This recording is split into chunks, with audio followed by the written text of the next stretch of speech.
రాజన్న సిరిసిల్ల జిల్లా ఆదివాసీ సంఘ ఎన్నికల్లో పోటీ చేసిన కట్కూరి శ్రీనివాస్ ఆదివారం రోజున భారీ ర్యాలీగా తరలివెళ్లి నామినేషన్ వేశారు.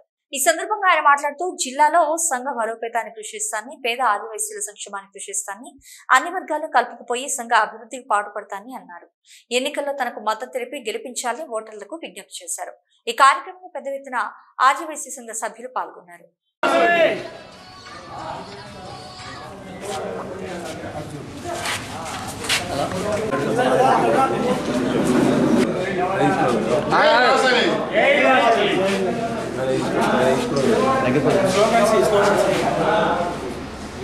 కట్కూరి నాయకత్వం, కట్కూరి నాయకత్వం, జై వాసవి, జై నాయకత్వం,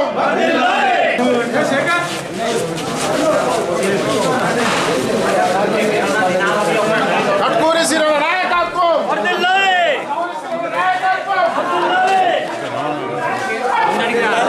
సంఘం కొరకే నిరంతరం శ్రమించే వ్యక్తిని ఈ 13 మండలాలు కలిపి రాజన్న సిరిసిల్ల జిల్లా ఆదివాసీ సోదరి వాళ్ళందరూ కూడా కష్ట సుఖాలలో నేను పాల్పంచుకొని వాళ్ళందరూ కూడా నేను ముందుంటానని చెప్పి నేను కోరుతున్నా.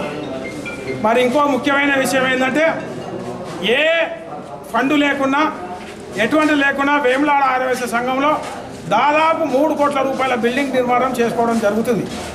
అదందరూ పెద్ద సహాయ సహకారాలతో వేములాడ పట్టణంలో నేను గెలిచిన వెంటనే రాజన్న సిరిసిల్ల హెడ్ క్వార్టర్లో సిరిసిల్లలో వైశ్య సంఘం భవనానికి పూర్తి స్థాయిలో అక్కడ ఉన్నటువంటి పెద్దలు, వైశ్య సంఘం పెద్దలు, మరి అధికార పార్టీకి చెందిన మరి ఇతర నాయకులు అందరి అఖిలపక్ష నాయకులు అందరూ కూడా కలుపుకొని బిల్డింగ్ నిర్మాణం సిరిసిల్ల పెద్దలతో సహా నేను నిర్మిస్తానని చెప్పి మీకు గంటపదంగా హామీ ఇస్తున్నా.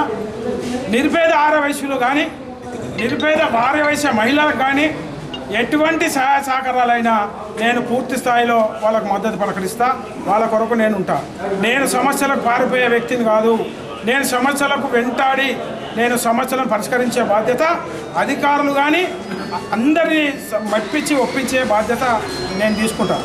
ఒకవేళ వాళ్ళ గిట్ట మన సమస్యల పరిష్కారంలో అధికారులు కానీ పెద్దలు కానీ మనకి పరిష్కరించలేకపోతే నిలదీసి ధర్నా చేసి వాళ్ళని ఎదుర్కొనే ఛాయాశక్తులు కూడా మీ అందరూ కలుపుకొని చేస్తా.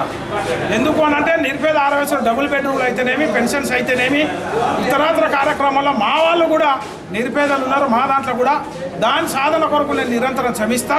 మరి ఆర్యవైశ్య సోదరి వాళ్ళందరికీ నేను ముఖ్యంగా ఇంకొకటి చెప్పేది ఏంటంటే నేను సిరిసిల్ల టౌను కౌన్సిల్ సభ్యులకు, స్టేట్ కౌన్సిల్ సభ్యులకు జిల్లా కార్యవర్గం మా ఎంబడి ఉన్నది. దీన్ని అందరు కావాలని చెప్పి ఏదో మూసి మారేడుకాయ చేస్తుర్రు. అక్కడ కూడా నాకు సంబంధించిన వాళ్ళు, నాకు మద్దతు ప్రకటించిన వాళ్ళు ఉన్నారు. ఎక్కడ కూడా వన్ సైడ్ ఓటు ఎప్పుడూ జరగదు. కాబట్టి వాళ్ళు గ్లోబల్ ప్రచారం, ఇతర ప్రచారాలు చేసుకుంటున్నారు. దాన్ని పూర్తి స్థాయిలో మీరు నమ్మవద్దు. మనం గెలవబోతున్నాం. మనదే విజయం. ఈ విజయం నాది కాదు, మీది, మీ అందరిది అని చెప్పి నేను ఈ ప్రసుముఖంగా నా సోదరుల రూపకంగా నేను తెలియజేస్తున్నా.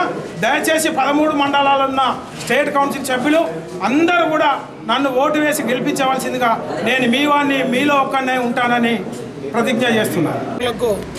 ఈరోజు సిరిసిల్ల రాజన్న జిల్లా